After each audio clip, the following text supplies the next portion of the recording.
Sounds good to me. I'm excited.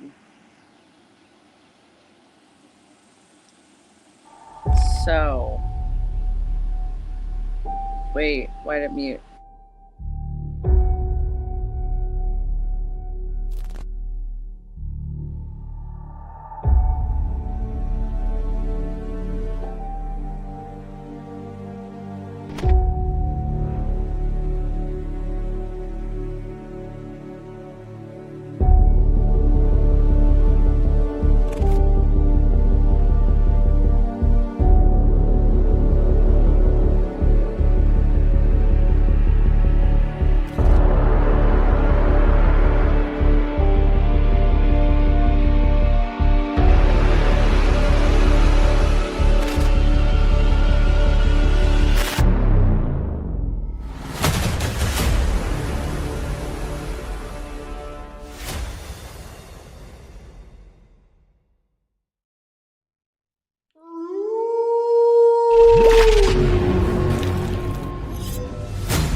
And welcome everyone to another exciting adventure of riding through, or actually the energy that surrounds us. Oh, wrong show. Oh, yeah.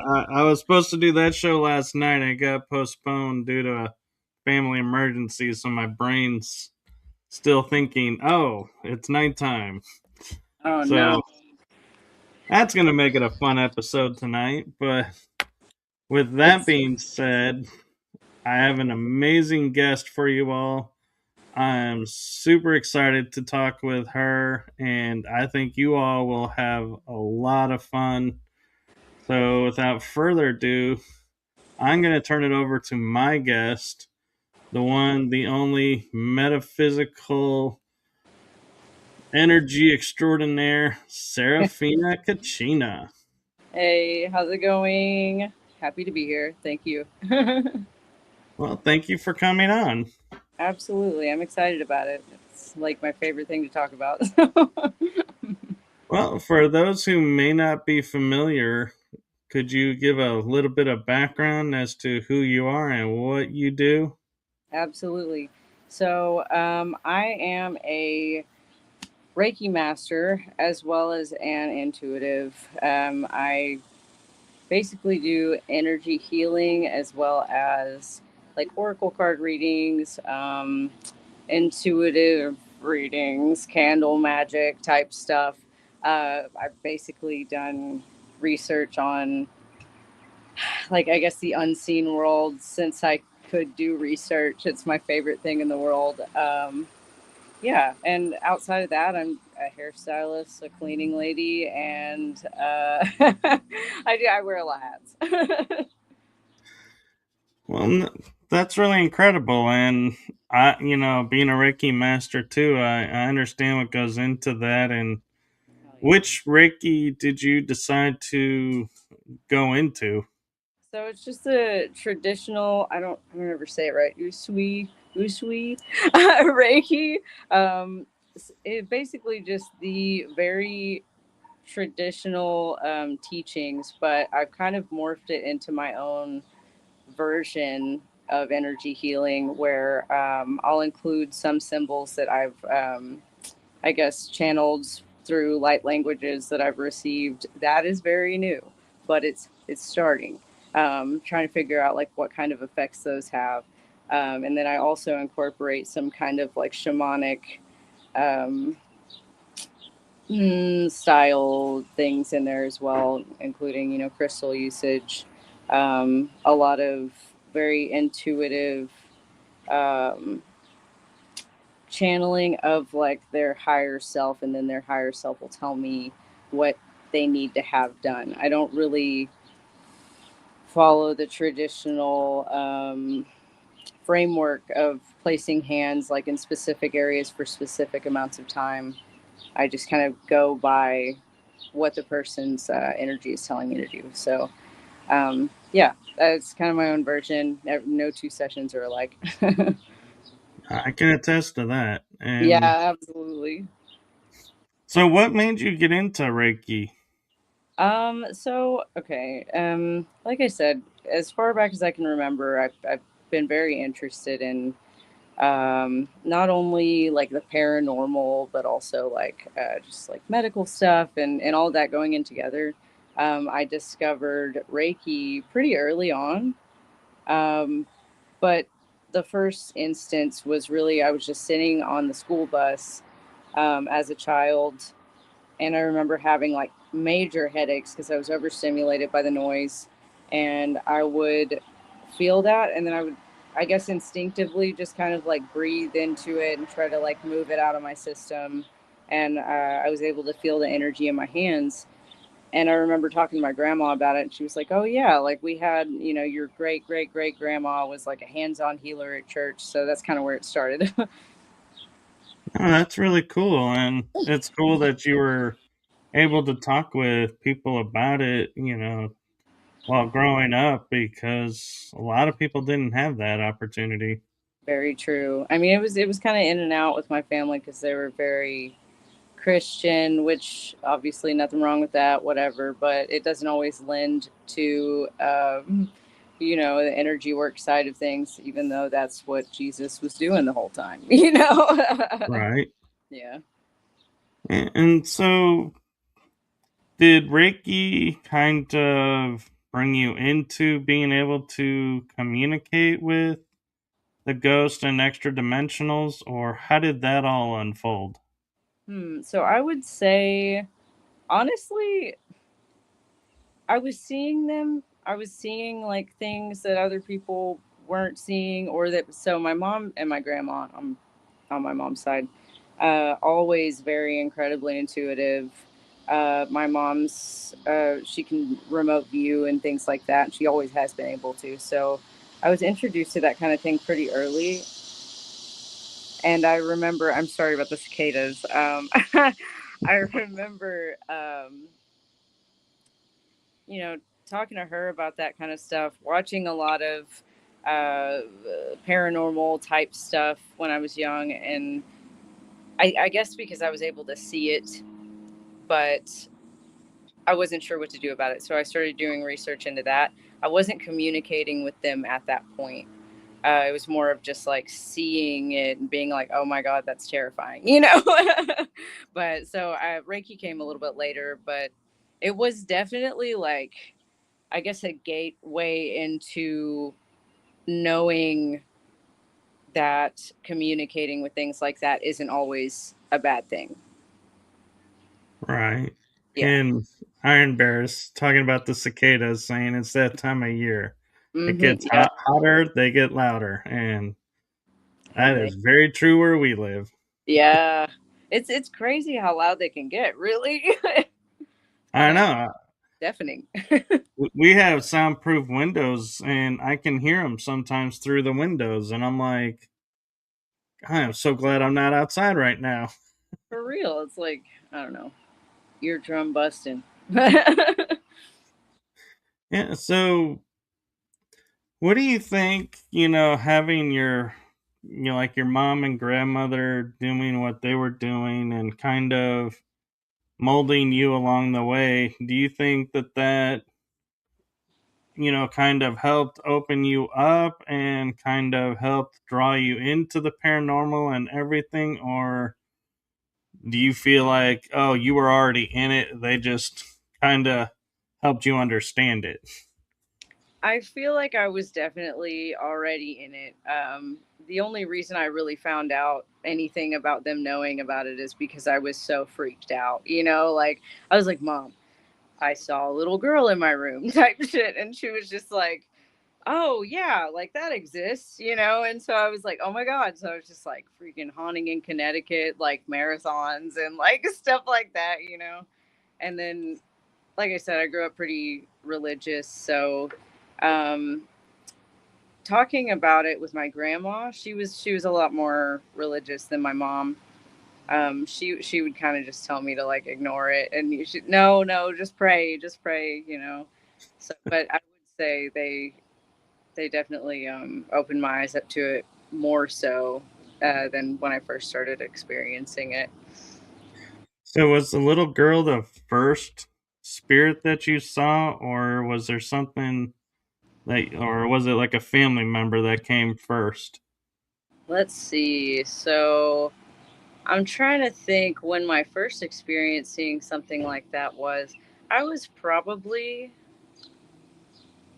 I was probably in junior high. I remember living in this house out in the country, on like kind of Native American burial grounds type land. And yeah, I would say she's definitely the first one that I saw.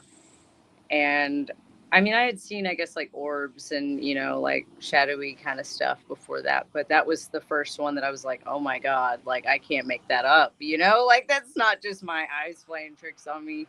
And she would always show up in the bathroom while I'd be like taking a shower. And I was like, what's this kid doing here? And like, this is a little graphic trigger warning on some gore, but she had like a broken neck, like it was like fucked up. And if she wasn't there, there would be a cowboy. And I was like, okay, like that seems like something happened. You know what I mean? Like back then. Right. So that was really interesting. I've seen a million things since, and especially now that I know, you know, it's real. And I think when your perception is opened like that, they know, you know, because they communicate telepathically. So Do it's just all the time now. you think the little girl and the cowboy were connected or two separates? I feel like they had to be. I don't know if their stories were connected. I kind of got that feeling, like I guess vibe wise, but it also was land that a lot of things had probably happened on. So they may have been completely separate, but just kind of locked within the same vicinity, you know. Because from what I've seen, I've been listening to a podcast about ghosts that's actually based in Austin. And there's a psychic on there, and she's talking about, like, you know, going through the places. This ghost is here, you know, this is what they do. She's always right. It's crazy. And there was an episode where she's talking about how there was this dark energy in somebody's home. And like just through the experience over the next couple of episodes, they found out that it was just a guy. And he was like latched onto this woman because he had a crush on her, but he was mad because she was married. And so he was appearing as this like really dark energy. And I was like, wow, that's insane. So just going through that, she was talking about how some spirits will just like attach themselves to people, places, or things. And, you know, wherever that is, like that's kind of where they roam, and they can come into a house off the street. So you never know, like, where it came Right. from, you know? It's really Yeah. interesting. It's kind of interesting. You talk about like the storyline of guy liked girl, but girl was married, and I'm like, I have heard that lately so many times, and I'm like, and I start to look at it and going, what, and then I realized, well, back though in the 1800s, a lot of towns would be mainly men with a few women, so yeah, they would latch on to That makes married women because they're the only ones there. they were the ones that were outside your window at night throwing rocks at it. You know, they're like, this isn't wrong. You know, like I got to get this girl. Yeah, That's but funny. yeah, I almost wanted to make the joke of, yeah, it's that age old tale: boy meets girl, girl meets boy, girl is married, boy pursues girl, That's a whole girl thing. dies, guy dies, they still pursue each other. Oh God, can you imagine just being locked into that? Either side, just a disappointment. Like you never know. Yeah. Yeah. Like so. Okay, No, you said you were, and I'm sorry. I want to know about your Reiki background. I don't.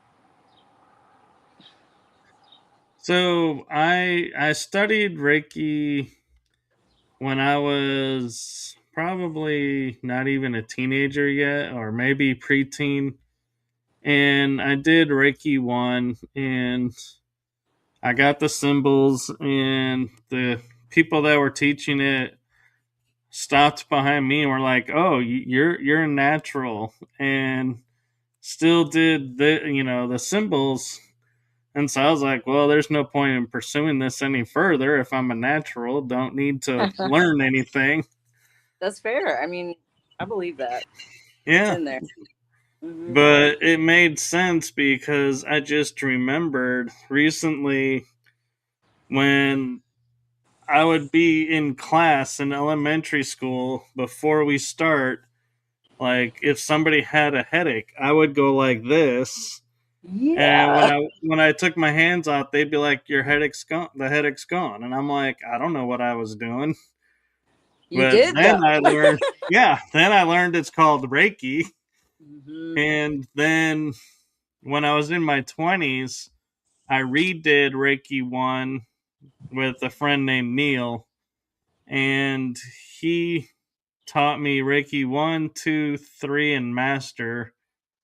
And the difference was his when we would be working on someone, and I'm a little dyslexic, so if I get this wrong, please correct me.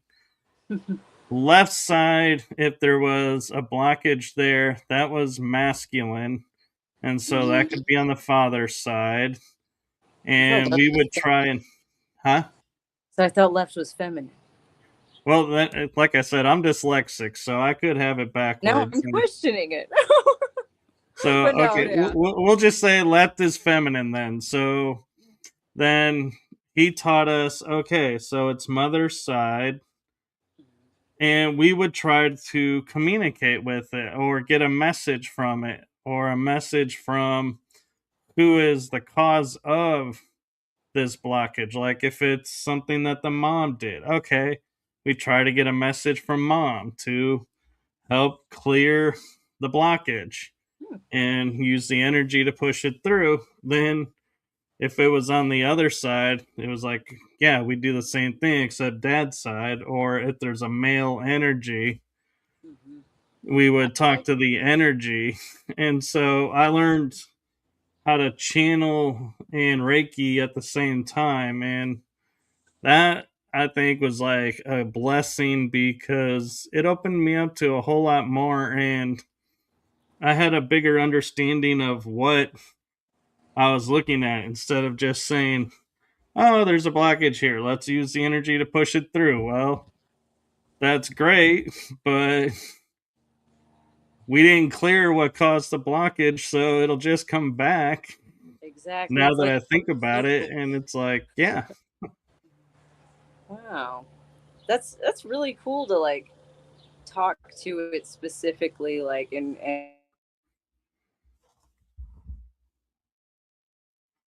uh oh, seem to have a glitch.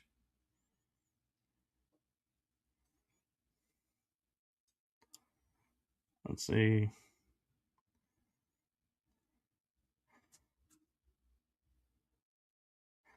But I think she might be coming back.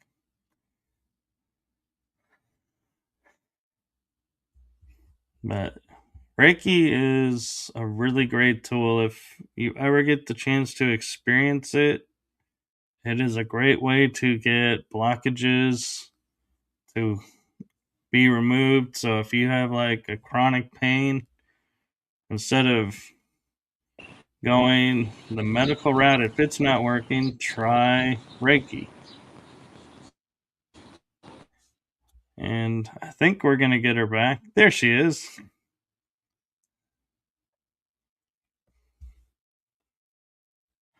Let's see. Is she back or is she not able to hear me now?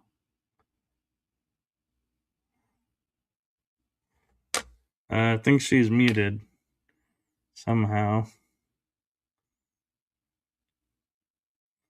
Oh, well, we'll see if she backs out and comes back in, but If you have any questions for me or Seraphina, please, put them in the chat room and we'll get to them as they come in.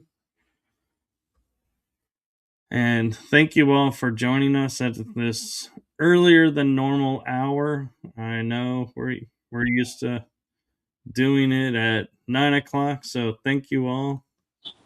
So sorry about that. I don't know. I got a phone call and it ruined everything. I'm so sorry. Ah, yes, My bad. that's a common thing with on the cell phones. I've noticed. Yeah, I gotta figure out where my laptop is. Everything's a freaking mess. My bad. Oh, you're fine. It happens, and so with you know Reiki, when you were learning Reiki, and every did you ever, as a kid, have experiences of seeing things, or did that all start later in life? As far as like during the Reiki, I wasn't seeing anything then that I remember. Um, a lot of my a lot of my current like stuff that I can see has like it feels like it's really amped up.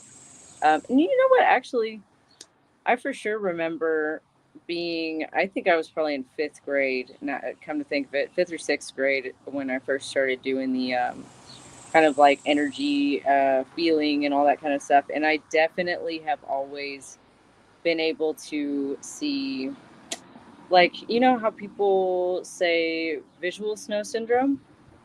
I've always Right. had that, but I never knew what it was. So I guess back then I didn't really know to, pay attention to it. I'm a little bit, mm, I don't want to say like floaty and like I don't pay attention to things, but that's kind of me. Like so if I did back then, I know it was just like the kind of energy balls you see all the different little atomy things, in the sky, but I never auras back then or anything like that. So, what impact did that have on you growing up? Having that, seeing all of that while other kids, obviously probably never could. I remember trying to talk to some friends about it when I realized, like, when I started watching all the ghost stuff, and I was like, I can do that. I remember talking to friends about it, and they were like, "You're lying," like that's a lie. And I was like, "No, I swear." But my mom believed me, so that was really helpful in that situation. Um, I will also say that as far as being able to see energy, I guess I didn't really know that wasn't normal until about, I'm going to be honest, probably like 4 years ago. I didn't recognize what I was seeing as energy until I was listening to, I think it was an episode on the Gaia Consciousness podcast, and this lady was talking about it, and I was like, oh my god, I was like, that's what that is. And then so it was really interesting to have that light shed on it because I thought it was normal. No, that totally makes sense because, if when we think about it, if nobody tells you otherwise, you think this is normal and everybody can. Hmm. And so that's the interesting thing too about a lot of energy workers that are open is if nobody contradicts, you just open and keep growing. But a lot of people were told no, so Hmm. they turned it off and now they're turning it back on, so to speak, and having to retrain it. So kind of got the edge on them of you never had to restart it. In a way, like I said, my mom was kind of in and out of it. She's I don't want to say she's a crazy person, but she's a little bit of a crazy person, and she's like really struggled with, you know, um, kind of being in and out of her faith based on what her parents wanted for her and all that kind of stuff. So it would be like one day, oh yeah, that exists and I can see it too. And the next day it's like, no, you ignore all that. That's like demonic, like blah blah blah, like shut that off, don't talk about it, don't think about it.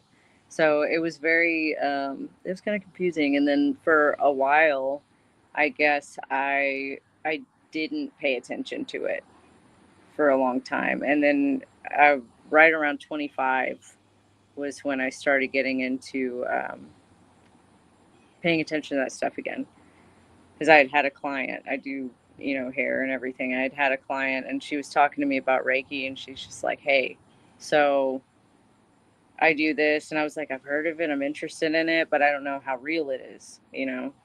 And she's like, no, I'm self taught. Like, I can show you something that'll make you believe. And I was like, okay. So she says, here, put your hand above my hand. And I'm like, she's at the shampoo bowl. And she's like, here, just put your hand about an inch above mine. I'm like, okay. So I do. And the longer I hold it there, I'm getting this like fluttering feeling in my chest. Like, it's just like freaking going crazy, like vibrating. And I was like, ugh, after a while, because it like really it got strong. And I was like, what did you just do? And she's like, that's Reiki. She was like, it's energy. And I was like, oh my God. So that's when I like really kind of stepped into it. I was like, that can't be Yeah. fake.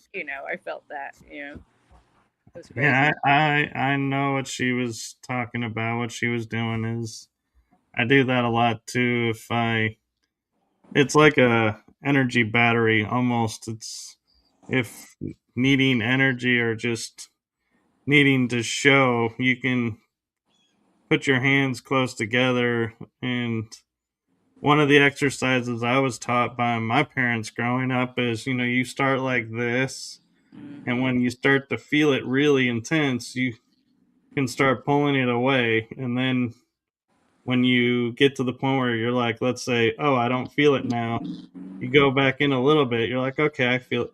That's the energy field right there. Absolutely. And And it's so cool. Oh, keep going. Sorry. I was gonna say the wider you can make it, it's up to you.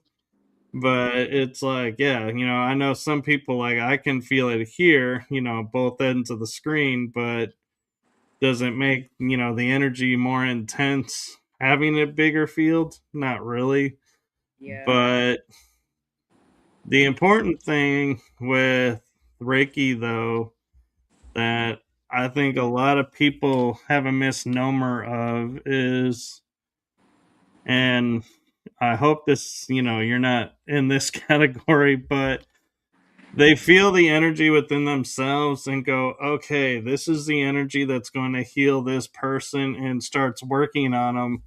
And I'm like, no, you are a conduit. You need to pull the universal energy in to do the work, Yeah. Because because you're you will not just last long using yeah. your own. Absolutely. I found out that I think it was I can't remember where I found it. It was somewhere online, but they said that people who do energy work can sometimes, well, a lot of the time, live a lot less time. And I remember going to this lady for a massage, and my mom had said she used to do Reiki. So I asked her about it. I was like, hey, like, what was that like for you? She's like, I stopped because I could feel myself just like wilting.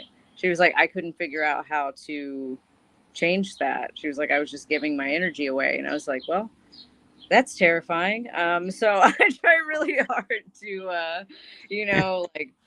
like think about that flow, but it's not so easy to do in the beginning when you want to help people. Yeah, I feel like that should be like a poster for what not to do when you go to like a Reiki learning class. Is don't use your energy or you'll start to feel yourself wilting away. It'd be Yes, like like a you will be this flower. mental picture that you could just sit there and go, yes, that is not going to be me. I am totally not going to fall into that. And it's Exactly. like a mental reinforcement of, no, we're not Yeah. doing that. Yeah, you need to be like one of those joke cups that has a little hole at the top, Yeah, and whenever that energy can't get lower than this is your energy.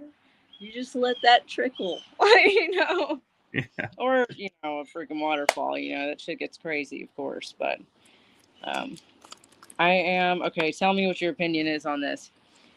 This is something that I have been battling with as far as Reiki goes, and my opinion is that when you are an energy healer, you should definitely keep yourself like as healthy as you can, right?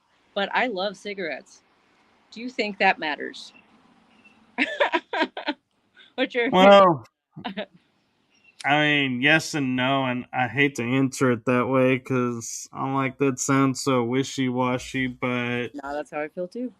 it's so the answer. So I would say no because you are putting chemicals in the body, and the body is taking a toll and is weakening because of that. Hmm. But at the same time, though, the energy runs by intention, and so your intention keeps it from being through the body, so the body really doesn't affect the energy. True. I think the biggest thing that makes me feel like maybe it's not such a good idea is just be the amount of energy maybe that you'd be able to channel if your body's not in tip top like shape because breathing's so important. Like I'm over here like when I go up the stairs sometimes it's Yeah. like I'm working on it, you know. Been in a really dark place here lately. So cigarettes are a good comfort. And they're also great to make yourself take a break when you're working too hard. But definitely not good for you and keeping your your little fucking flower from wilting. You know what I mean? Yeah. So one thing I could suggest what you can do is if you're only doing that to kind of take a break and just like comfort, Hmm.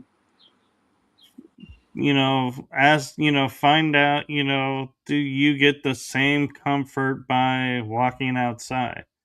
And if you do, Do that. instead of one, you replace it with the other and you just, Actually, take you a know, break, get some sunlight. Oh well, no! sunlight is important. I will say that, for energy and for the body. Absolutely, But, I agree. um, Hard to get it in Texas though; it's so hot. well, we just get it more intense. So, where some people need to be out all day, we can get it in 5 minutes. No kidding. It's like a blast from the oven or the sun, which is so powerful and great. But God, Yeah. yeah. It's funny because I will go some places and I'll be walking outside during the day and I'm like, the sun's out and I'm like, cool. And then I'll be home and then I go outside and I'm like, gotta grab the sunglasses. Gotta at least have the sunglasses on so I can see where I'm going because the Mm-hmm. sun just feels so much brighter and hotter here. Yes. And do you feel like that's more so the case within the last few years? Because I do. I do. Yeah, that climate change, you know, it's happening. I feel like though, from what I've like witnessed about that, is that it's just, I mean, like everything else in the world, it seems to be a cycle where it's kind of changing a little bit, moving over. And I think eventually it'll probably be fine. You know what I mean? Yeah. We just I won't. mean, I look at it and like, so I actually was on a panel discussion and we were talking about, some stuff and, you know, like the purpose of mankind came up and we were like, talking about it and somebody goes, "Well, we're here to take care of this planet." And I was like, "No, no we're not." And You're like, We're that's not the only. caretakers of this planet. And I said, look, let's, let me show you why I say this. When we were in the lockdowns in 2020, what happened to the polluted canals of Venice? They cleared up.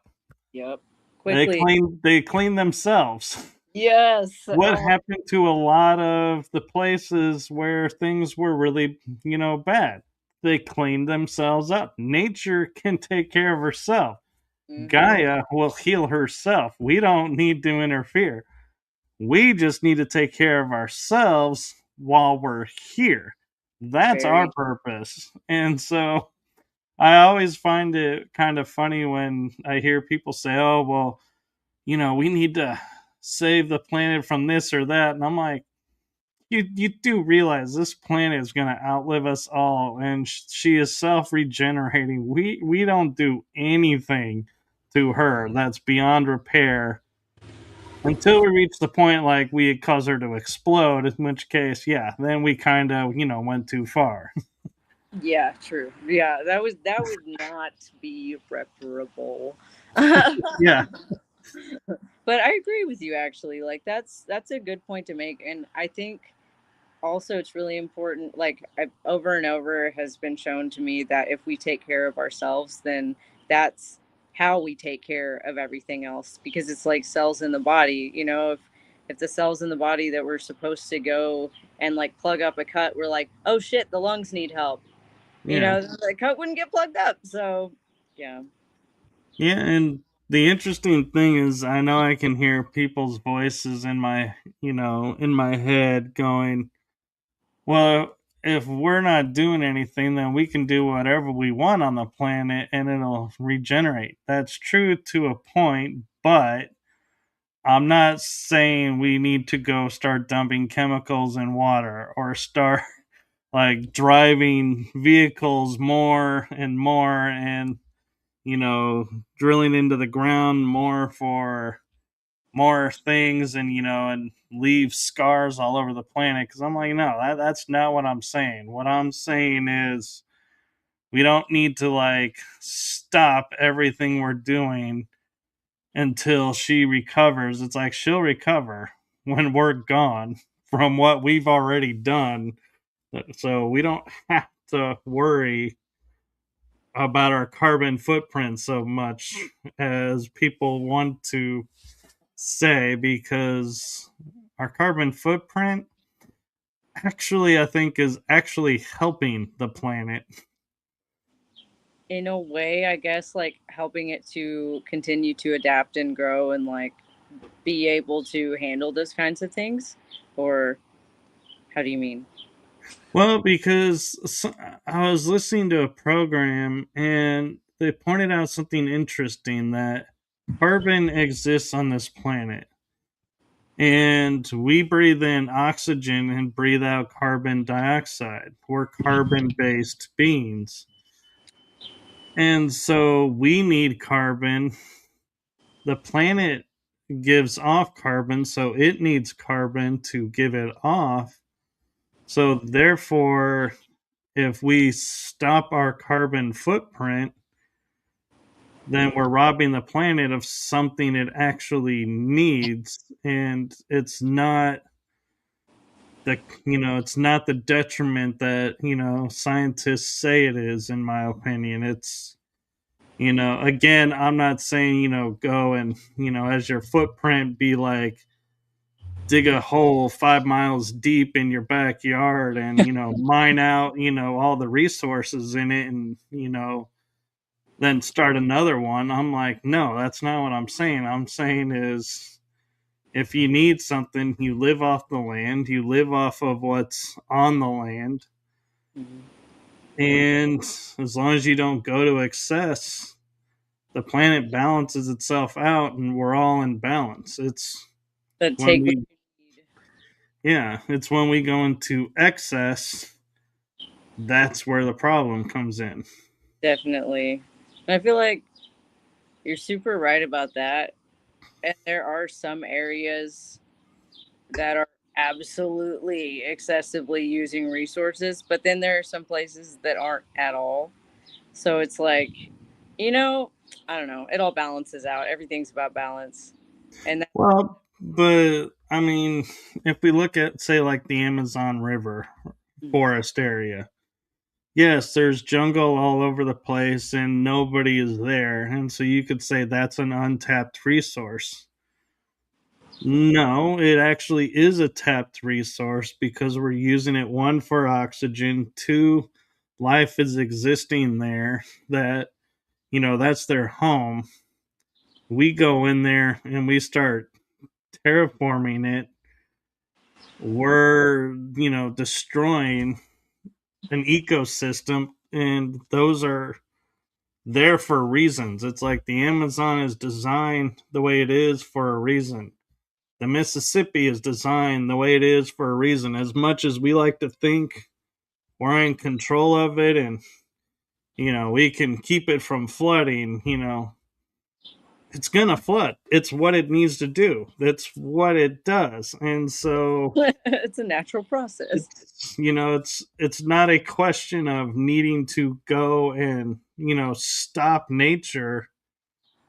No, it's a instead of stopping nature, what we do is acclimate to nature. And so if we are in the flood zone, of the Mississippi, build yourself higher than normal. Yeah. Build yourself above where the flood waters go. Or if you're going to be in the floodplain, build yourself a way where, the water can go around the house, or maybe do like a multi-level house and do the garage as the bottom and just gets hit and the rest of the house is okay. But there are things we can do, is what I'm saying, is to Like work adapt with to the conditions instead of building smack dab in a floodplain, and then when the flood comes, going, oh my god, my house is destroyed. It's like, well, no kidding, Sherlock, you're in a flood zone. what you expect. Yeah, I'm like, we know the Mississippi floods, so building a house in in the flood zone makes no sense. Very true. And Yeah, it's so, like let's stop trying to change things and realize that the way that they were is like how it should be, as far as like natural processes, like creating, like things get created and then destroyed in order to make way for like new life, and we yeah, shouldn't try to disrupt that, right?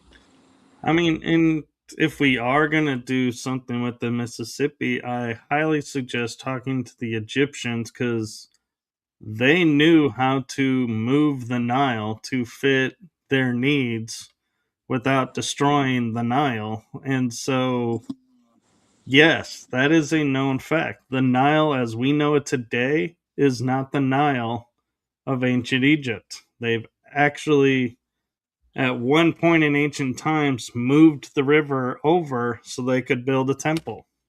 I love that. Like that's fucking amazing. Did they just like dig it, like kind of just?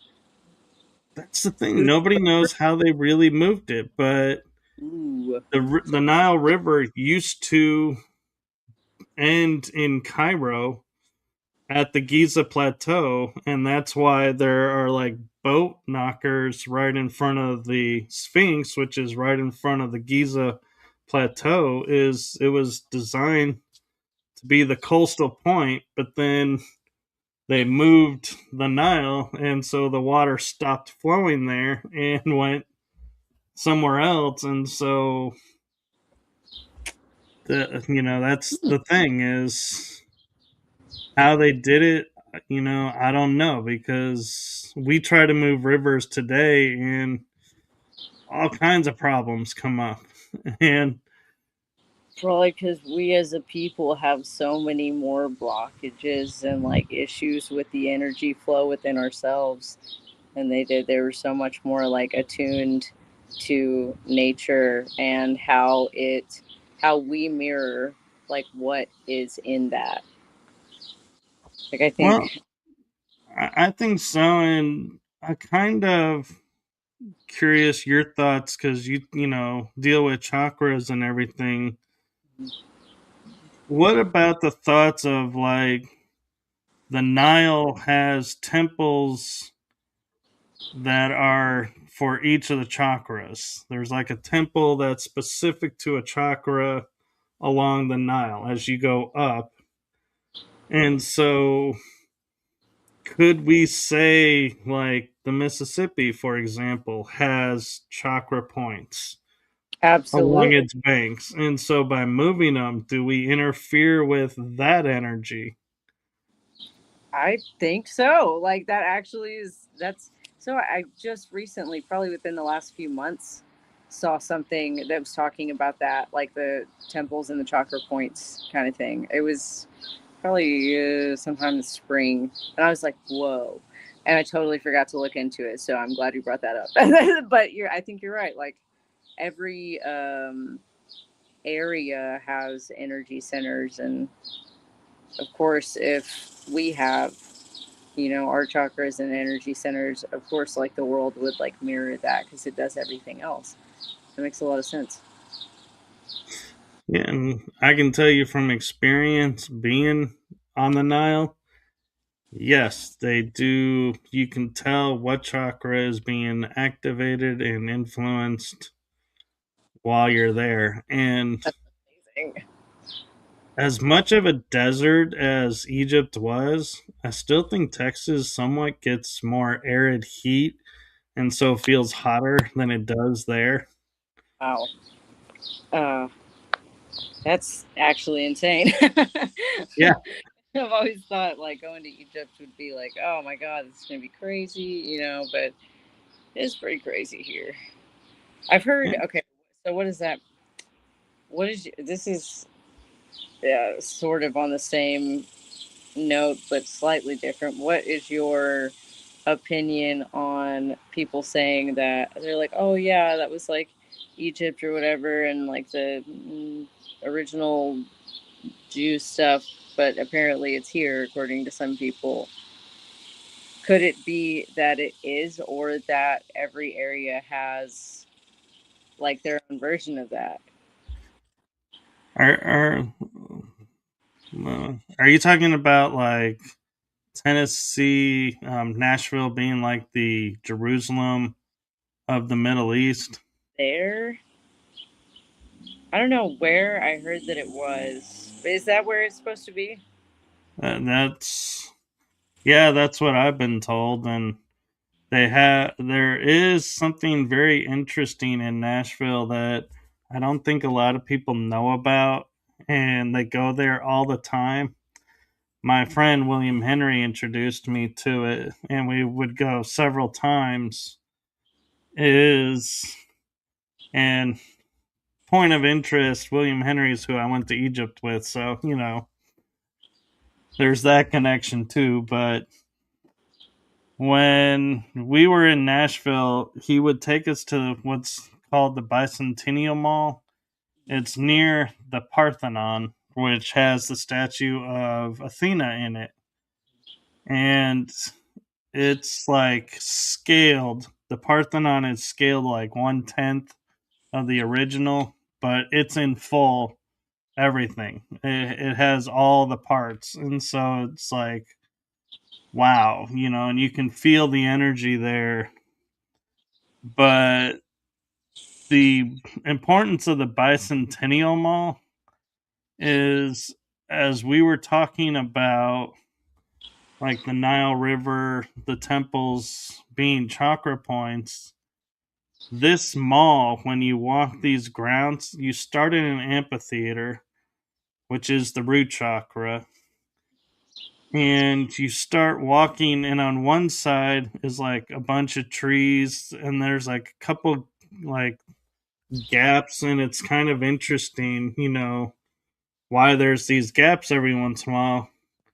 But what you start to feel like is these gaps are the changes in the chakras. Mm-hmm. And this mall is a chakra, and it ends with three flagpoles in the middle of a circle. and it has the 3 stars for Nashville on it, and that is the crown chakra. Interesting. And if you walk the left side, like you're going up towards the crown chakra, there's a timeline of the history of the USA, Mm-hmm. and it has like which war was which chakra, and it maps all of our history through the chakras as well. What and it's really interesting to walk, and one of the fun little things about it is they have a giant black not obelisk, what is it, obsidian ball, Ooh, and carved on it is the globe, wow. and it sits on water, and you go up there and you look at it and you're like, man, that has gotta, that thing's gotta weigh a ton Mm. because it's black obsidian. You can go like this and you can start to rotate the ball because the water makes it 0 G. And so it's like no weight. It's like anti gravity almost, to where you can manipulate the globe ball and make it move any which way you want because it's on the water. Isn't it so insane how, like, when you know how to read the language, it's everywhere? Yeah. Yeah, that's so nuts. I'm gonna have to do some research into that because I haven't seen anything about it. I'm not gonna lie, like anything that I know is usually like just given to me in the moment. I don't do a lot of research these days on like places and things like that, but I would like to. So that's interesting. I'll have to look into it. Yeah. And it was specifically designed, the mall. And there's a shopping center just to the side of it. That's why it's called Bicentennial Mall. But the park aspect of it, and people walk it every day. And what's interesting about it is I remember one time I was walking it with William, and I was in the root chakra area by the amphitheater, and I was like, my stomach just started getting into like knots, and I was like, oh man, I don't want to have to go to the bathroom because I'm in this mall and I don't even know where the nearest bathroom is. And I was like, but you start feeling that way, and you're like, what? Looking around. And I cross over to the next chakra's energy zone, and it's like the stomach just went away, whatever it was. And so it's like, and I talked to him about it. He goes, yeah, you probably had, something going on that, has to do with your foundation, and, you know, had to do some work on it. And so I was like, that's a good point, because I was, coming from a place where I probably was working on something at the time. And so the body is like reacting to which energy you're in, going, hey, yeah, we need to work on this. Here we There's are. a disconnect here. Like, that's so cool. Wow. I love that about, like, I guess recognizing what energy feels like and, like, listening to your body. That's so real. And I was very much aware of, Uh-oh, I but think she's getting another call. oh no, it wasn't me this time. My phone's probably getting hot. It's definitely warm out here. I'm probably gonna go inside. But yeah, it's freaking crazy. Shit. So, It's freaking crazy how. yeah, Oh, go ahead. I was gonna ask around the chakras, because you had blanked out, so I didn't realize you were talking on my end. But I was gonna ask, when you work on the chakras, do you by choice only work on the 7 in the body and not the spiritual ones on the outside, or do you work on all of them? Sorry. So okay, I actually don't, well, I do sometimes. It depends on the person. If I hear that little thing that's like, hey, go here, then I will. Like even as far as like, so with, let's see, this one lady that I did, I don't normally, I guess it's all been kind of a learning process for me because it's still relatively new. I've only been doing Reiki on other people for about a year. But they're also like where I was living, there's no market for it. Like people will look at your posts on Facebook where you're looking for business and they'll be like, don't go to her. She worships the devil. You know what I mean? Like, so I haven't had a whole lot of people to work on outside of, just a few here and there. But I had a lady, shit, one of my, I guess, somewhat recent, somewhat recent ones where something was like, okay, hey, try feeling, down by, like, feel her shoulders, knees, like feet, elbows, like all that extra stuff that I don't typically feel the need to go to. And I found that her energy was like really disrupted in one of her knees. And I was like, oh, do you have issues with this knee? And, all that kind of stuff. And so yeah, I guess since then I've been doing it a little bit more, but I don't always feel called to do it, if that makes sense. I feel like whatever is leading me, because when I first start, I'll be like, universal source of light and love, please use me as basically a conduit for your healing energy, guide me to the areas that need to be addressed. I also ask to connect with the higher self and spirit team of the person that I'm working on and have them relay information through my higher self and spirit team to use during the session. And yeah, typically I'm not told to do a lot outside of just working on specific blockages because I think I also attract um, people who are experiencing specific things. I don't know, like it's not usually like a very general all around thing during my sessions. So I don't know if that answers the question. It does. And one thing people don't realize, with energy workers, especially, I can attest to Reiki workers, is you're coming to us with a blockage in you somewhere. When we are clearing that blockage on you, we are also getting the benefit of clearing something in us as well. So it's Yes, like it's a double deal for us is we get the benefit just like you're getting the benefit. So it's like the win-win scenario. absolutely.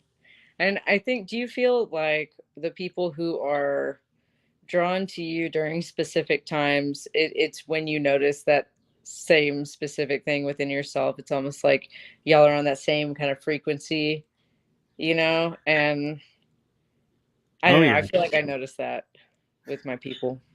I do. And I kind of want to take a second and cuz there's an aspect of what you do that is kind of interesting.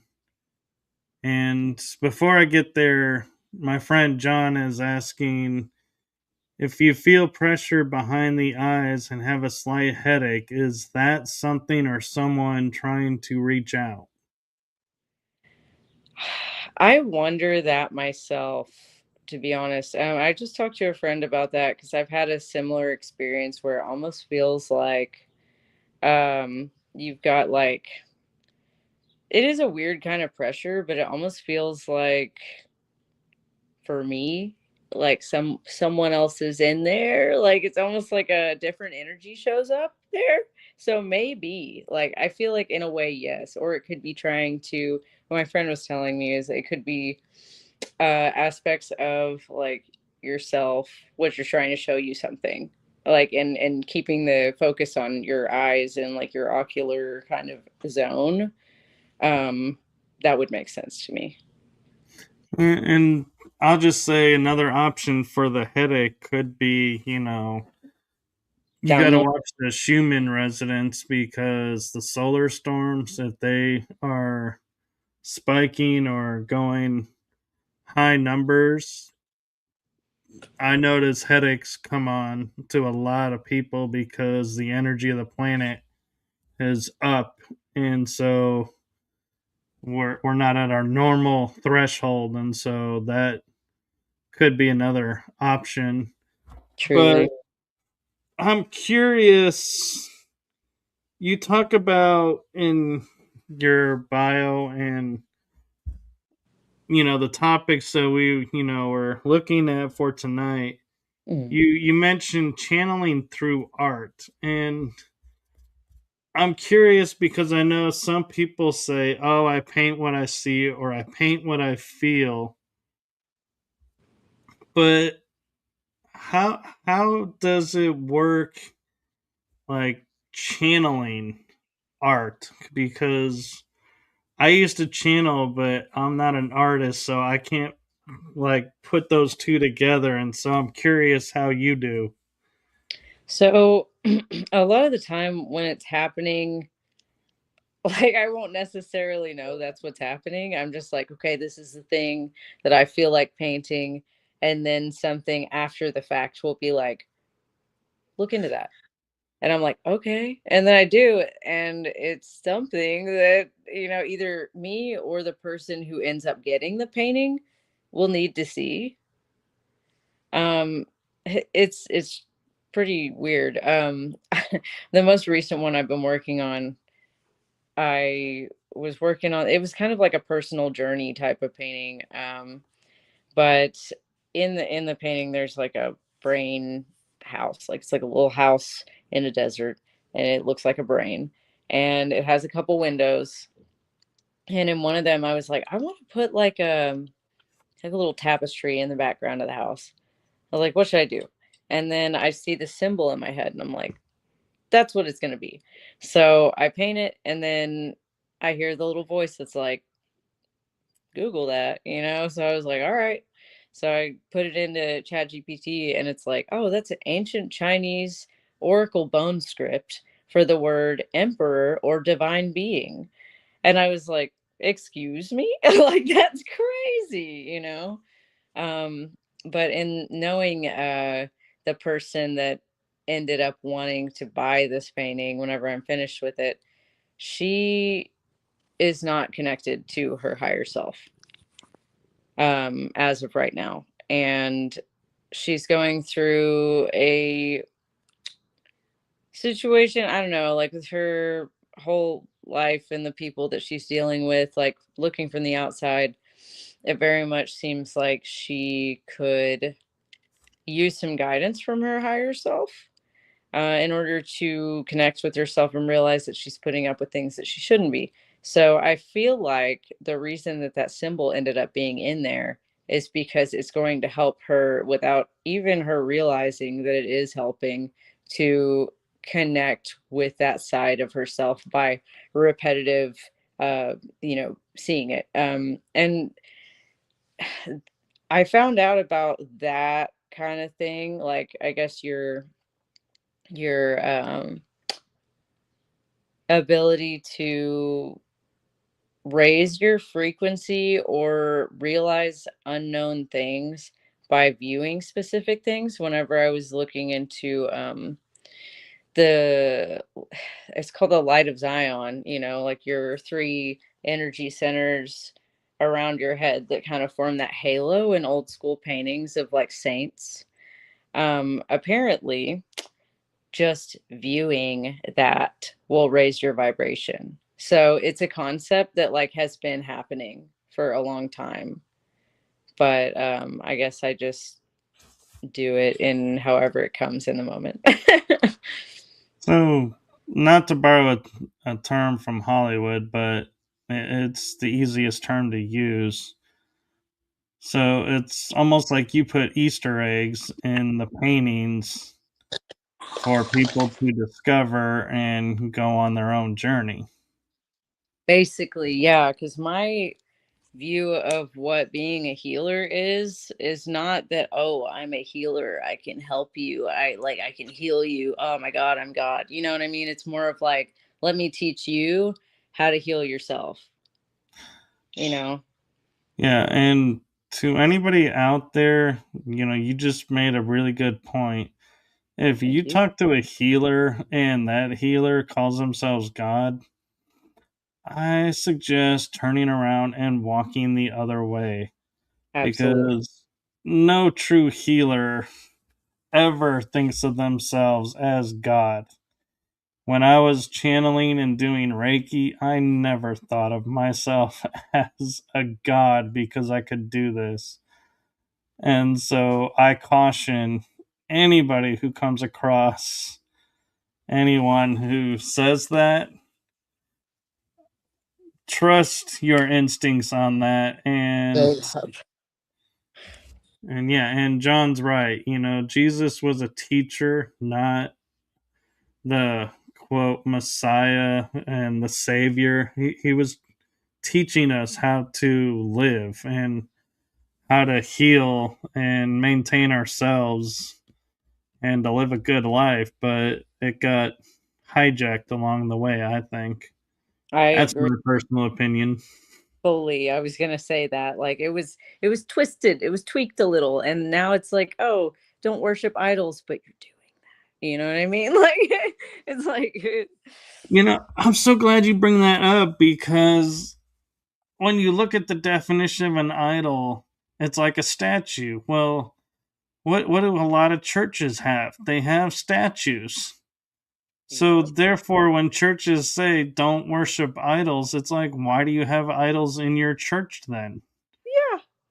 I mean, I was just thinking about this, like how, in Korea they have the K-pop groups, but instead of calling them, celebrity, they call them idols. Oh And yeah, same here. people constantly go out of their way, like they will obsess over these people. They'll try to become as much like them as possible. They completely forget about who they are and the things that they need to do to connect with themselves. That to me is like an idol, as well as, like, having this statue, and like you're like, it's both, and in my opinion. And I think that's kind of another way we were led astray, is Yeah. by being, that's, like, don't be, I think, in a way, just as someone who, like, I'm very witchy and I do a lot of like spell work and stuff like that, nothing crazy, just like protection and like, oh, I want to have like a good career. Let me just road open, or, stuff like that. For me, that visual experience, the tangible experience of putting those things into that process, is it kind of helps it to manifest spiritually, because you have that intention of what you're physically doing, like the action will bring about that, right? So I think that more so, people are worshiping idols by being obsessed with other people and making them out to be a god. And yeah, it's just, you Mm. fuck that, like, you're not connecting with yourself. That's Yeah, crazy. and what's interesting is, I mean, there's two TV shows that jump out in my head as you're talking about that, and one was American Gods, Hmm. and the other one, American Idol. Yeah. And what are we supposed to do? Oh, we're voting for who we think is going to win, and what happens when they win. Oh, we're supposed to follow their music and, keep, you know, watching them if they're on TV or on a movie or, at a concert. We're supposed to follow them and we're supposed to buy everything that they endorse and everything that they do. It's like a worship. And that's not who we are. And yeah, John's right. Any show that you vote on is pretty much, creating idols. And so, yeah. I like the concept of voting on things. I don't like how far it goes after the fact, like you said. Like, it's, guys, don't, like, okay, I was thinking about this yesterday. Like, the people who have become so obsessed with a celebrity that'll never know who they are or care about them, that they will go to like the lengths of plastic surgery to look like them, or they'll Oh like yeah. buy everything done. Yeah, it's like, what are we doing, guys? That's crazy. Well, and what's interesting too is I always find it interesting when you watch the shows like American Idol. You cast a vote. Well, then, if you spend money, you can cast more votes. And so it becomes like a rigged system of if you get Mm. the people who are going to throw money at you, you will totally win because nobody's going My to be able to phone. match that. Oh no. I'm so sorry. I don't know why. Like, my phone's getting really hot and it's having a hard time. Oh It's no. probably the tech beat. Did we fix it? No. Well, the screen looks a little different. I'm so sorry. I can't hear you. What is happening? God. Maybe if you rotate it, see if that. Is that working? Is it There, working? you're back. Ah, okay. I think we're getting there. Sorry about that. I don't have my Um, Wi-Fi set up yet, so I'm just kind of phoning it up. yeah, but Wait, I I mean, can't yeah, hear you. it's the same thing in sports. Let's do it again. Can Can you hear me now? Oh my God, the sound's off. I don't know what's happening. I'm so sorry. Uh, I might have to get off of here and get back on again. Uno momento.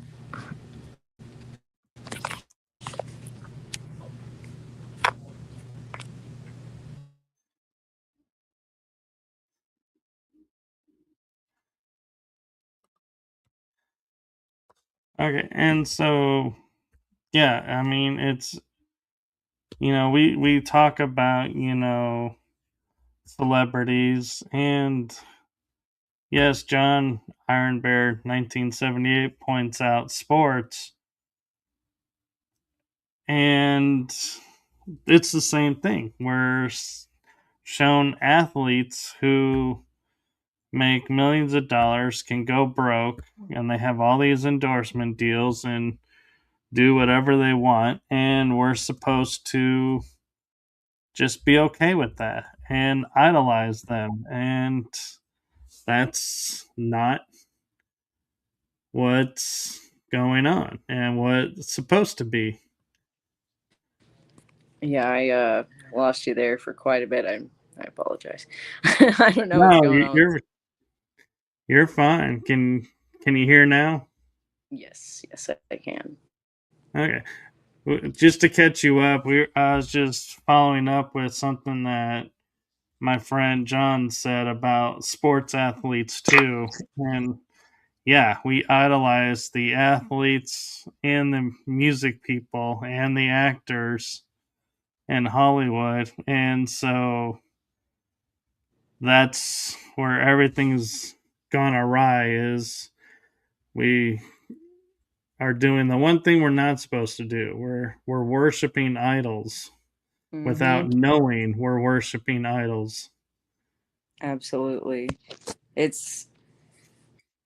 I think people like are super getting it wrong by doing that. Like, looking at these people and thinking like, okay, I'm gonna, because I don't like who I am. I don't want to look at who I am. I'm gonna try and be like them. But what they should be doing is seeing these people being, authentic and being themselves, and like how big they can get and how far they can go by doing that. And choose to do that themselves instead of like, oh well, let me just copy that, because that's crazy. That's like not what the point is, I don't think. I mean, it is the point, like, within the matrix, but like, you know what I mean? It's like, Yeah. should be the point, like, take what you see and like and make your own version of it and grow yourself. Yeah, and what's funny is there's a paranormal term for that. It's What called is it? mimicry. Oh And yeah. the Yes. mimics are like, oh man, it's yeah. Stay away from mimics, people. Don't cross paths with those. That's like the last thing you want to do. Like, Yeah, so on that subject, what you know what the ancient Egyptians thought of doppelgangers, or like Ka, as they would say. Um, they used to say that if you met your doppelganger, it was like a really bad thing. Um, well, I guess no, that's what everyone else says. They talked about Ka as being your higher self, which is your doppelganger, and if you met them in real life, that's like a bad thing. So what do you think about that? Have you ever had an experience like that? funny you should say that. So let me set the story real quick for this. Is my mom had hurt her shoulder, so I had to go to the store to pick up some clothes that she had ordered. Well, I've gone there several times with her because of her shoulder, and so they all knew me. And I walk in the door, and they all look at me and they go, "Oh, you're back already?" And I go, "I just got here." And they go, "No, you were literally here like 10 minutes ago." I was like, "I kid you not. I'm just walking in the door right now." And they're like, "Well, then your doppelganger was here because somebody who looked just like you Oh was my god. here not but 10 minutes ago." And I was like, "Ooh, how, Who, what, when, where, why? it's like to think, and you, that's the thing though, with the doppelgangers is we think, oh, either the universe is going to implode or something bad is going to happen. But in reality, we don't know what's going to happen if we ever met ourselves. And the wild thing is to even try to fathom what you would do if you walked into a store and you like went and became face to face with yourself. It's like that's even wild to think about, and it's like, we could talk all day about, oh, this or that, but the deep down reality is we don't know what would Oh happen. shit. We don't know, you know if I that, will tell you. there's a reason for that. So yesterday, I actually had, sorry, a similar experience to what you just said. It's crazy, but so I was walking into a gas station and some like random, I think, where was it? Somewhere in Texas. Shit, I don't know. I had to get a padlock for my U-Haul.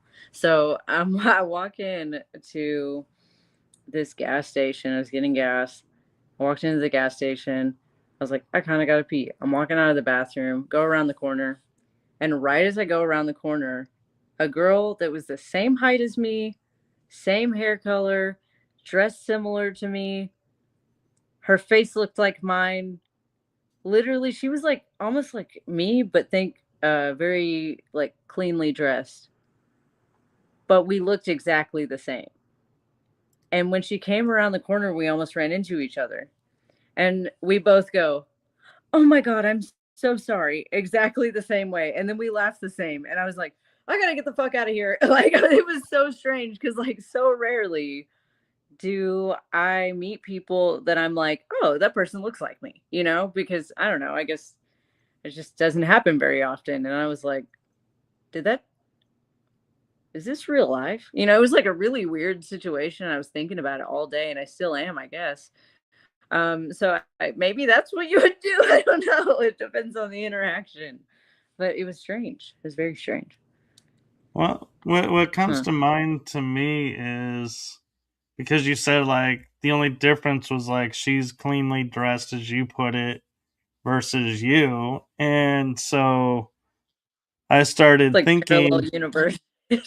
yeah, an alternate timeline, you Hmm. is walking here and you guys crossed paths, and it was one of those like probably like a fixed moment in time as they call them, and went on and had the moment. And so you got a chance to see what you would look like, and she got a chance to see what she could look like.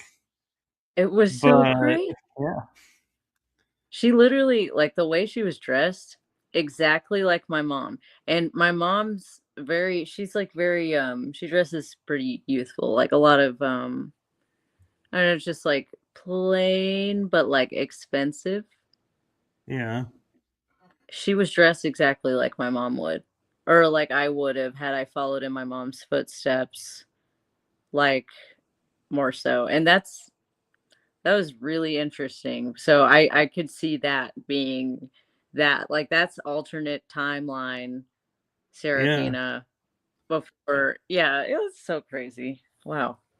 Because Huh. I mean, the fact that you said you laugh a lot alike, you had the Literally same same hand. mannerism, It was so you great. know, everything, you know, virtually, you know, the only thing difference was the clothing. That, you know, that's too much coincidental to be anything but. I And so I would swear. have to say, yeah, that literally was you, another you. And because as much as we talk about like, you know, someone looks like you, yeah, they can look like you, but they can't emulate you. Like they won't have the same timing, the same mannerism. There'll be It was something that's always a little off. But when you're, you know, sharing yours, I was like, there was no little off. Everything, all those so, minute details were like synchronistic. And so, wow. it was crazy. Like, and I remember, like, I was about to leave. I'd pumped my gas and stuff, and she was coming out, and we definitely stared at each other for a second while she was walking towards like where my car was. We were like, wait. So I was Oh, like, that'd she be felt even it too. more wild Like, if she had the I same was like, car as you. I didn't see what she was getting into. I think it was like an SUV. It was like totally different, but I was like, what the fuck? That was nuts. Yeah. I John, yeah, John is in the chat room sharing with us. I got visited at work once. Whole place went white. Talked to this old guy about a truck he wanted to buy. Next thing I know, I'm back inside and asking everyone where this old man went. Weirdest thing. And he said it wasn't a normal customer. It wasn't an old guy. Pretty sure it was. I'm not sure how to pronounce that. And he's not sure on the spelling of it, but yeah. And so I would say, John, the point that's interesting is you say everything whited out and this old guy came. I would say chances are you had an encounter with, oh, a type of gray. Oh, yeah. Okay. I think I hmm. know who you're talking about. And yeah, I don't know the spelling either, John, so don't feel bad about that. But I think you got visited by a being, dimensional being, because it would make sense that their light like whited out everything else and only you saw and interacted. So that's That's like kind of a cool. pocket dimension type Yeah. stuff. Yeah, that's super cool. Wow. I, Did like what kind of car was he asking about though? you know, I find it interesting. You're wanting to know what car he's wanting to get, and I'm sitting here thinking, where is this store that you're working at? Because we could Yeah. all go hang out there and see if he comes back. Ooh, that'd Oh, it be was a interesting. Do like Tacoma. one of the CE5 things. A Yeah, Tacoma. Hmm. Yeah, I'm Tacoma like and it those are makes trucks, aren't they? Or yeah, they're like SUV. little trucks. They're really nice. Actually would love to have one of those. But it makes me okay. So the reason I asked about what kind of vehicle it was is because like instantly what my brain thought of was potentially it being like a could have maybe even been like part of your spirit team or a past loved one that maybe you didn't know and they were trying to give you a clue as to who they were. But I don't That's really see very how that would possible. fit. Well, the thing is, spirits don't always appear as we would expect them to. Like, grandma can appear in her 20s to someone and relay a message to you, Mhm. and you're like, Grandma, you were in your 80s, I don't know what you look like in your 20s, but they're like, hey, the 20s were my favorite time of year, so that's what I'm going to make myself look like now. And so, yeah, That's he so says, wonderful. possibly, but it didn't have any normal ears. Well, that, Hmm. that I don't like the word normal because Me neither. that all depends on, perceptions. And now that you showed those, I got to ask, how does that feel having those in there? And did it hurt putting them in? The dopest. It's like such a like good stimming activity in public, like when you get nervous, you just feel like, ooh. It's really dope. I love them. It was a long process of like when I first started, you have to get like little bitty earring size, and then you slowly just shove like a slightly bigger one in there every time. And then eventually it gets to the point where they're big enough that you can put like tape around them. And so that is way more, I don't know, I guess gradual, but also less damaging to the tissue. I've had them for a long time. They're inch and a half, inch and a half. Yeah, So so the lobe is actually in between. It's yeah. not. Like I a thought it was pushed into the lobe, and the lobe just was on one side. no, it's like here. I'll show you. Pop. Ta-da! Wow. It's like a rubber band. Um, It looks I like feel that like would okay. hurt though. Yeah, it did. I'm not gonna lie, it did. It was not a fun process, but Yeah, because I'm like, the okay. earlobe was not meant to have a hole in it. But think about this. Ancient cultures would do that kind of stuff. And I almost feel like it's part of why my clairaudience has gotten so much more powerful over the years. It makes me wonder. Yeah. But he said small ears. I've heard of that. Like little teeny tiny ears, like maybe like this size, like were they pointy? Because I feel like I've read that somewhere, like a description of something like that. Maybe it was the thing you're talking about, the type of gray with the mysterious spelling. Yeah. He says yes. It, Okay, to the pointy ears. interesting. Wonder if it was like I feel like I've heard that description as far as like gins, Oh, even. wait. He says not sure about pointed ears, but yeah, the size of the ears, I guess, is what he was saying yes to. Very little guys. I'm gonna have to look into that. Hmm. Yeah, and the problem is there's so many different. It's like we used to go like nomenclature was like Palladian, Gray, Reptilian, and now it's like, oh wait, if we mention this group, it's like which faction? There's like hundreds of Mhm. factions. Yeah. He's saying Sandia et. Look ET. that up. He says Sandia. Definitely have to check that out. Sounds interesting. It is crazy how much like the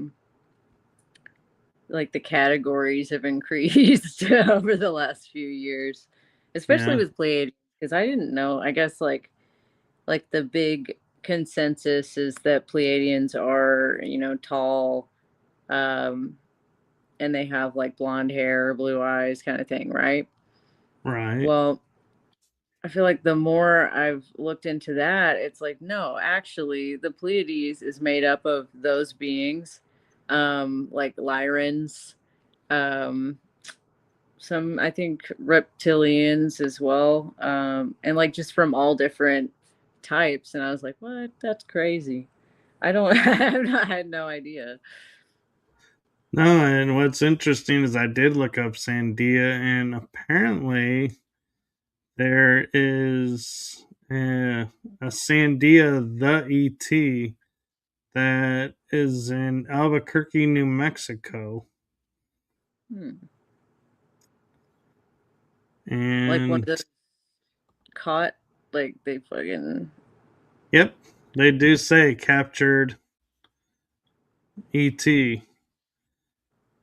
ain't no And way. Come on. they're in the I'll have to look Sandia into mountain range. that.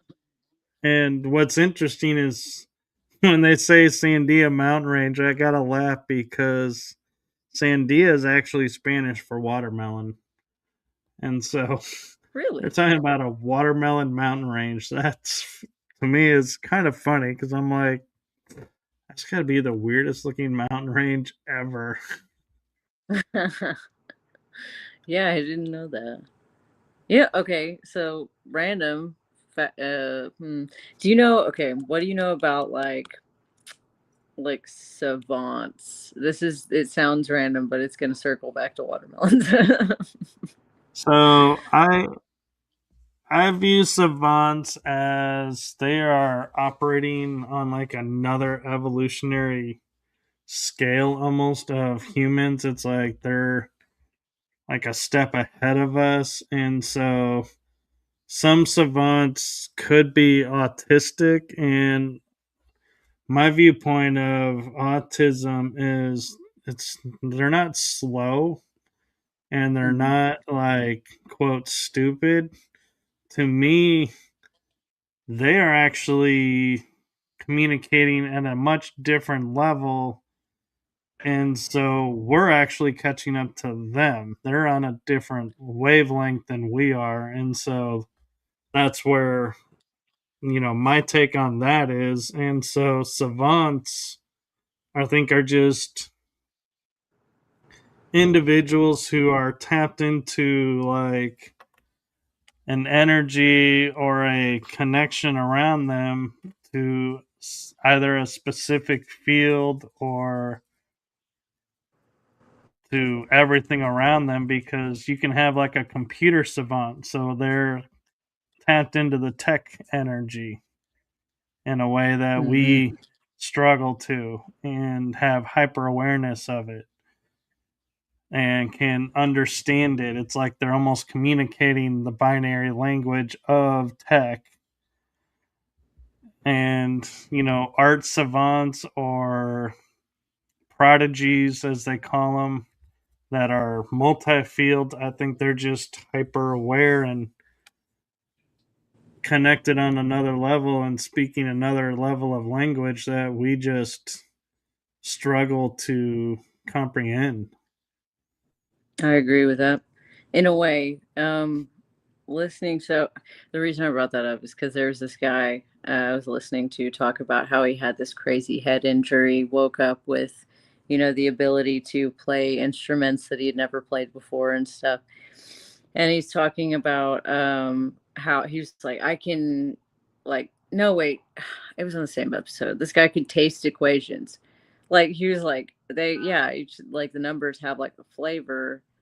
And he was like, or like he would also experience emotions with like looking at like a fruit or something. Like a certain fruit would like bring up all these like empathetic, like emotional feelings and like all this other stuff. It was like synesthesia, um, but he was talking about how watermelon made him feel completely drained of energy, and it made him feel very sad. And that's so confusing.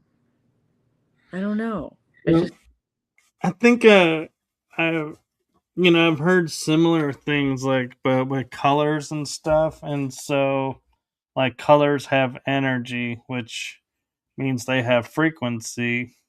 mhm. And so when we look at it that way, that makes sense. And it's like, that's why, blue can make you feel like cold because we associate blue as the color of ice or water. And so when you are in blue light, you will start to feel cold because of the frequency that's coming through. And so it kind of makes sense with, I don't know that I've ever heard of taste associated with numbers, but kind of at the same time, though, it doesn't surprise me. And because let's look at the fact of so watermelon is kind of like associated with summer. It's like the Mhm. summertime fruit, we'll say. Well, people, in summer, they tend to be happy and, enjoying things. And so they eating the watermelon, it brings out the joy in them. And so watermelon could be said it has the taste of joy. Well, it's red and green, and the seeds are black or white, depending on which type of watermelon you get. So, therefore, those colors can have the feeling of joy. And so it's like it becomes this unraveled thing. And that's why I say it could make sense with numbers, is, but I don't know how to equate them to like an emotion or anything. But it kind of doesn't surprise me that, what happened. And a friend of mine, Dana, Light Talk with Dana, she's saying, hello, know a blind person who can feel the colors. Yes, That's so cool. that is true. Is like blue, like I was saying, blue can be, like have a cold temperature to it. Green have like a grassy grounding effect. Brown, dirt, kind of earthy feel. And so, yeah, the colors, have, different ways to determine those. And so, but I still got to go back to word numbers. Yeah, that's a new one on me, having taste. Like, so I agree with you on the frequency of specific like colors and like fruits and stuff because of that. Because, like, as a Reiki master, like eating specific things of the color of the chakra you're trying to like balance, it'll help that. My question is, why then would watermelon make this man feel sad and drained of energy? Does that mean he has an imbalance within those chakras? Or it could be, so let's say, something tragic happened in summertime for him. Maybe in the summer, let's hypothetically say, what's in the summer? Father's Day. Maybe he lost Oh, his dad in the summer. Well, now, if you're eating the summertime fruit, you could be thinking, oh, my dad. I really miss my dad. And that can make you sad. And so, oh, therefore, when you're eating the watermelon, you're associating it with that tragedy. And so you're like, oh, this is a sad fruit now. I mean, I'm no stranger to trauma ruining many things, okay? But like, I feel like with this guy, it makes me wonder, okay, you saying that, people with Yeah, savant summertime syndrome, blues. huh? the summertime blues. We even have music about it. I have that for sure. Like, but I feel like with people who experience savant syndrome, when they come back from whatever tragedy that they went through or their near death experience, um, I didn't see what that said. Oh, sorry, it was a Um, message to me. Oh, okay. I feel like a lot of the time when they come back, because you were talking about like autistic people versus like savant syndrome. So, with the stuff that I've listened to, it talks about the fact that autistic people lack, or they have a difficult time connecting their left brain to their right brain. And people, but they also have like hella telepathic abilities and stuff. Like that's a given. And I say this as somebody who has been identified as being on the spectrum as well as like ADHD. Um, what then, like, I think so also autism, when you look at it on a brain scan, it looks like you have like brain damage, which is crazy because of how, intelligent and telepathic and all that kind of stuff that people who are autistic are. Um, it makes me wonder a little bit about the savant syndrome thing. Maybe instead of, because I feel like from what I've listened to about savant syndrome, it's almost like they've opened a channel and they're able to channel these like different energies, like the energy of creativity or the energy of like numbers or love or whatever. Um, why? Oh, okay. Sorry, I had it back up a little bit.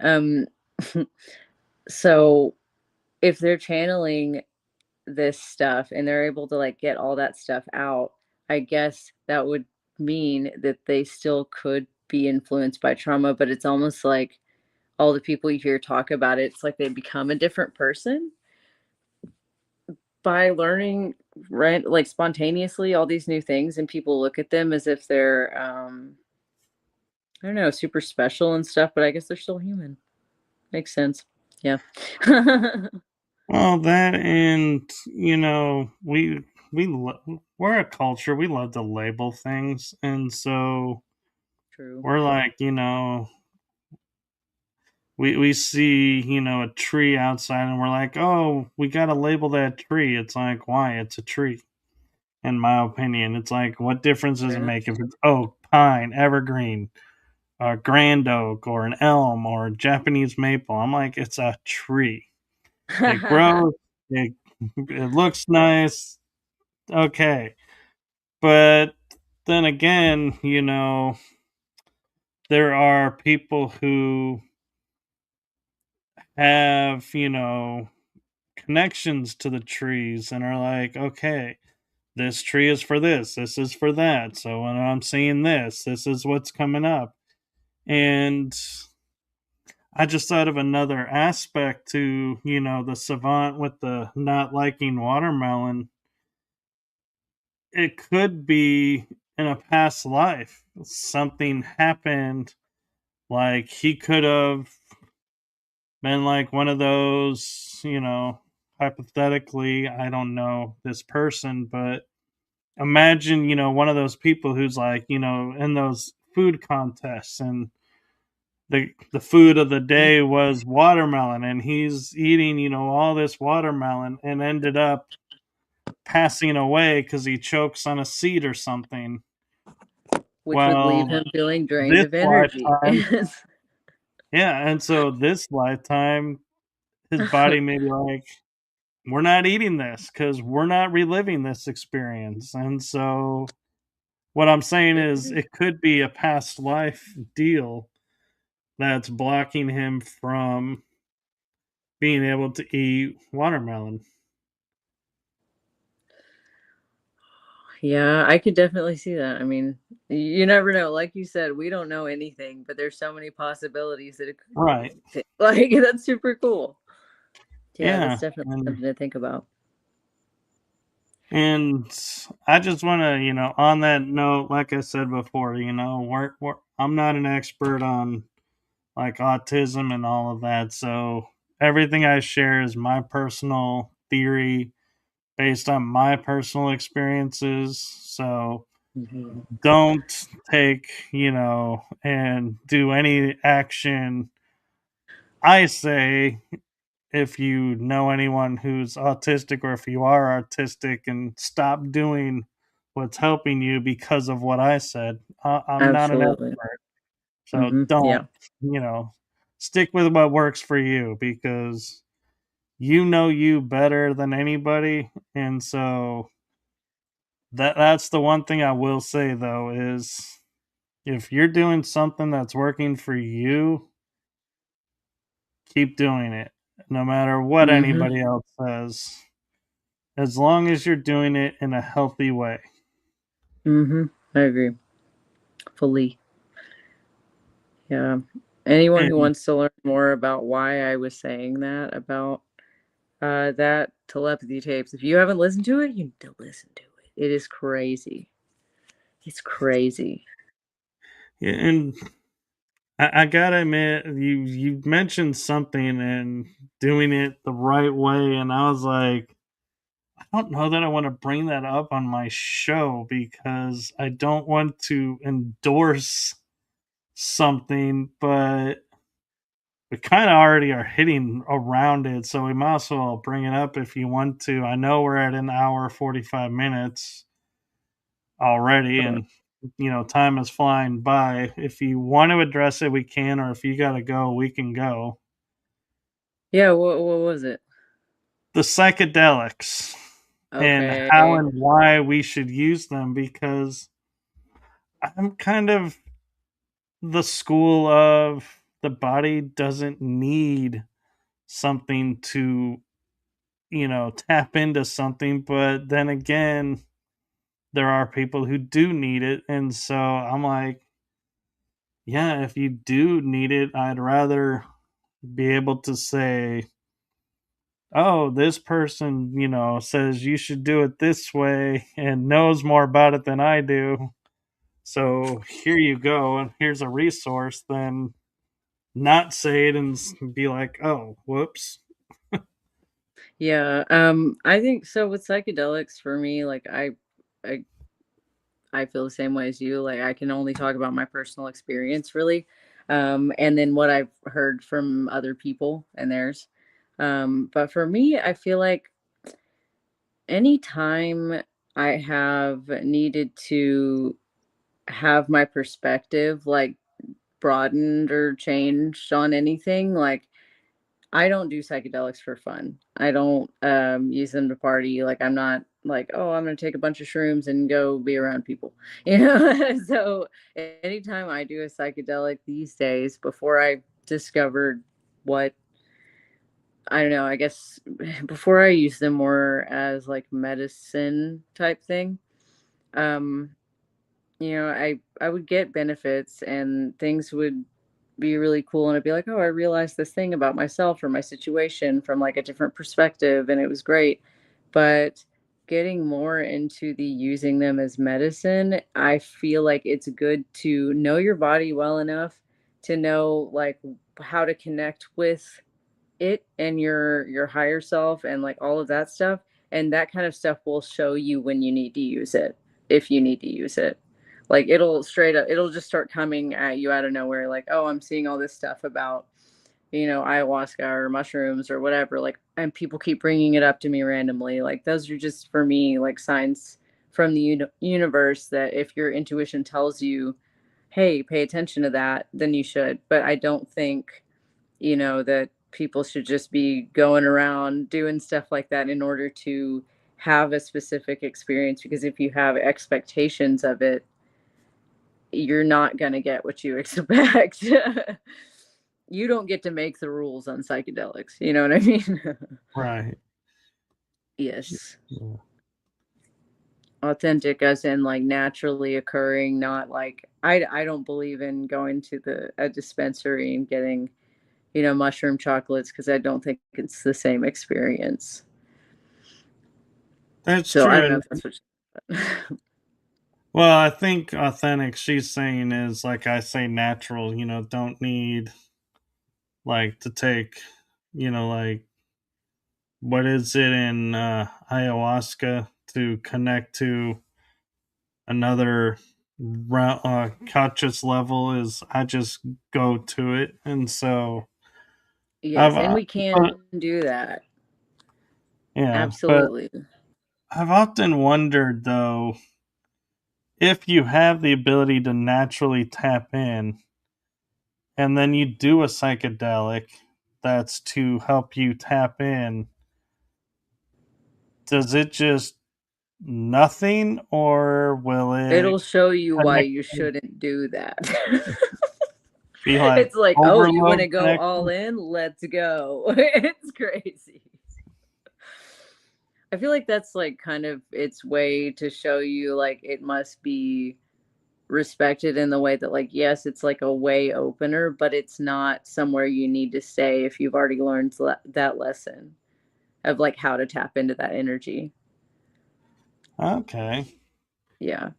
I think for some people, it's really helpful in gaining, I guess, like, the confidence within yourself that you can go there and you can learn those things, but after a certain point when you've realized that, like, you don't need to keep revisiting, you know?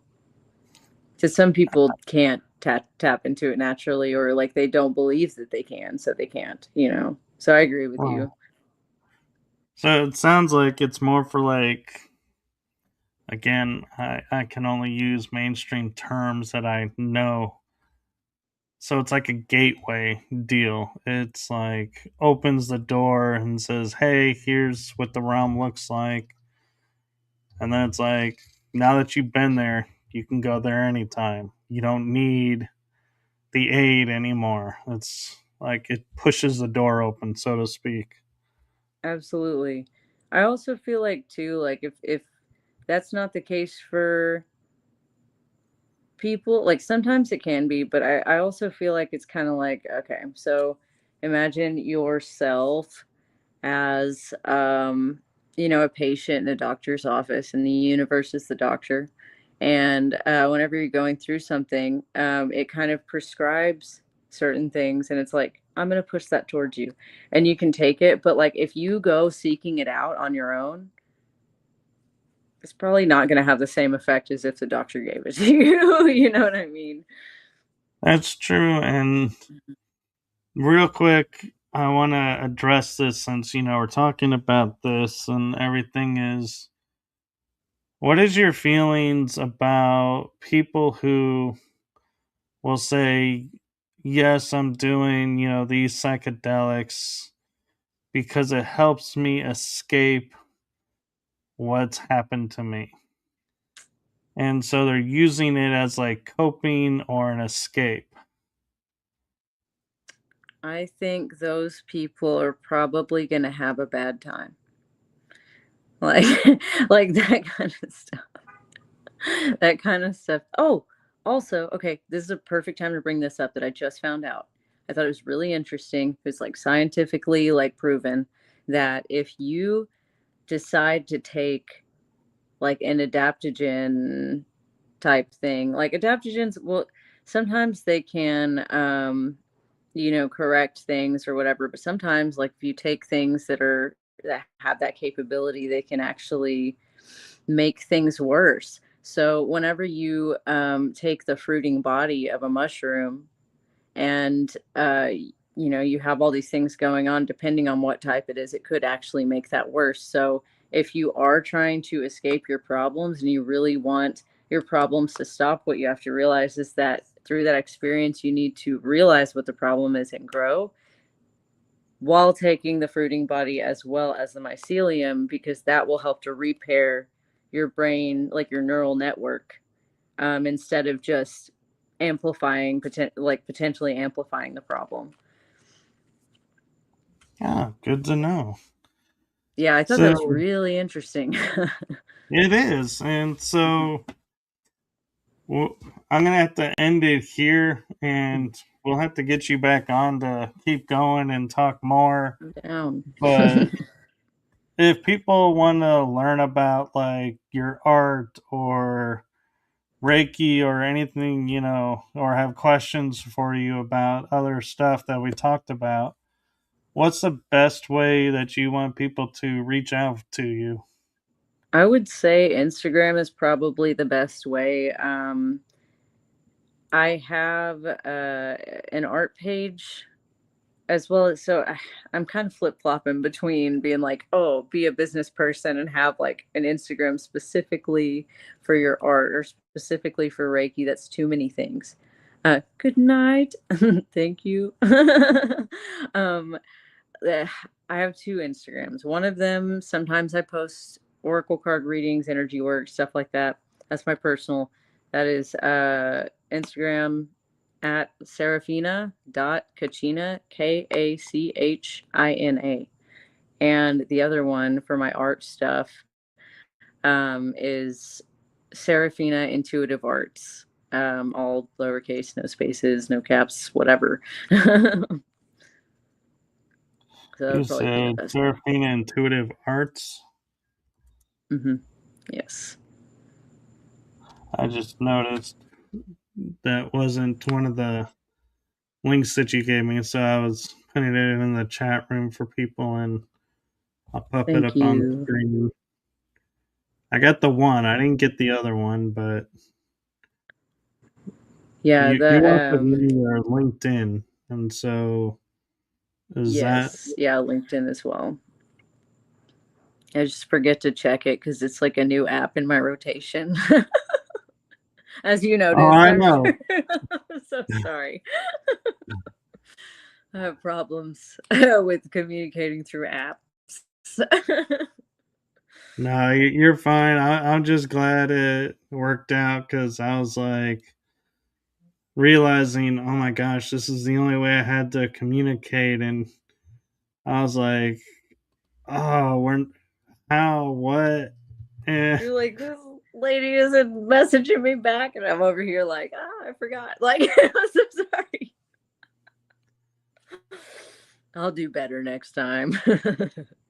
Nah, you're fine, and I'm just reveling in the fact that this system lovingly just I had opened your link and copied it and thought I copied it, and then when I went to paste it, it didn't copy, and so I was like, ah, I had already closed it, so now I gotta go grab it from another source. And it always is funny to me how tech will sit there and it looks like it's doing what it's supposed to do, and then you go to actually do it, and it's like, no, it didn't. Like, mm-mm. Try again. Like, shame on you, sir, for doing that. It's like, no, I don't take that. And It's but like you there, thought you there, copied. Too yep, bad. I thought I copied your LinkedIn so people could see it. The LinkedIn is in the bio, so if Dope. you're looking there. But so thank you for coming on and thank you for sharing with us your story and Absolutely. everything. Yeah, thanks for having me. I had a great time and I'm super down to do it again. I will probably try to be more organized. So we didn't talk about all the things, but Yeah, like organized, I get off organized. on tangents. Oh, it was Oh very yeah, nice you chatting haven't with watched you my on these shows. things. I was like, You you haven't know, watched any of my episodes because I am infamous for going off on tangents. I'll be like, we'll be, but I had the knack of as much as I go off on tangent, the very end I will tie it all back in together, and so it's like I don't know if it's really called a tangent if I'm able to tie it in. that's fair. I like that perspective. But I welcome all kinds of tangents because I'm the type of personality and Dana, she knows this about me because I've done shows with her, is I will be talking about something and then I'll go off on a tangent and then I'll be like, what were we talking about? And coming back to what I'm supposed to be talking about and find so much great information was shared in those tangents. And so I'm like, there's a reason we go there. I love that. Yeah, it's Yeah. important. Yeah. Dana's saying tangents are great. Me too. Yeah. Yes, indeed. Yay! So thank you. And please go check out her LinkedIn and her Instagram. And also, follow along on the shows because you never know which show and where Seraphina may be popping up next. And so, I was like, I saw something like jump up and I realized, oh, you have a cat. Yeah, she's my little buddy. But so before I end this, I have a message for you, Seraphina. What's up? I'm like, tell me Oh, the message. you like just cracked me up because I'm like, God, it's been a while since I've heard someone on like air go, "What's up?" It's like I Hey. started thinking about that commercial. Oh, I know what you're Oh, talking about. yeah, the The "What's one, up?" the infamous, yes. Yep. But okay, bringing it back in for the closure. Oh, I know. I love that we do this. It's like it doesn't really do anything, but it looks really cool. Feels good. Okay, for your message. Let me see if I can get through this. Mhm. From my heart and the heart of my shows to you, thank you for what you're doing for humanity. It's seen, felt, heard, and thank you for being you. Oh my god. Yay, thank you so much for that. I appreciate it and I freaking will. I always will.